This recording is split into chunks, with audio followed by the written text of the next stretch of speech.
But I think, Emron and Joe really hit the nail on the head. We, at the end of the day, when you walk out of these doors, we want to make sure that you are loaded with all the information that you need to know about the amazing and incredible things that are happening here in Central Florida when it comes to planes, trains, and automobiles.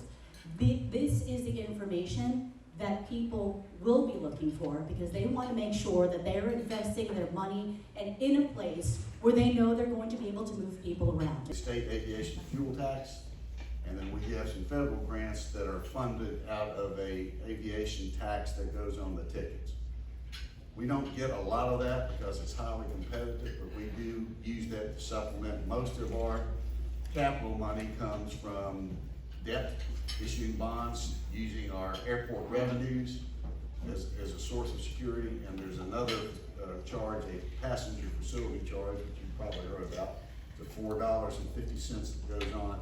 So currently we are in operation between Miami and West Palm with a stop in Fort Lauderdale. We are adding our stops in our southern section with stations in Boca Raton, Aventura, and Port Miami this year. So that's where we're at right now. And then our extension project to Orlando, we broke ground last summer. So you see we're referred to as Virgin Trains. Those are our extension projects. Eventually we'll all be rebranded Virgin. But if you can imagine, we have trains in service that would have to be pulled out and rewrapped. And studio apartment up to multi-million-dollar homes. So they cover the entire gamut. But what they're doing in investing in these mobility services has one primary mission, and that is to provide an alternative means of transportation from all points of their community to personal automobiles. It does a lot to reduce congestion on the road. It does a lot to reduce parking requirements. And most importantly, it gives access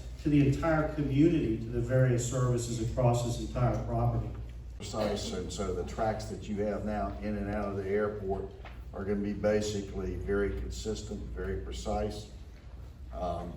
We will change from time to time. Right now we have one of our runways that's undergoing rehabilitation until August, so much of our traffic is coming off the eastern complex. I noticed driving out down here this morning, it was south flow, so all the planes are taking off to the south. So the folks in Lake Nona and Fells Cove and those areas are probably seeing more planes because they're taking off.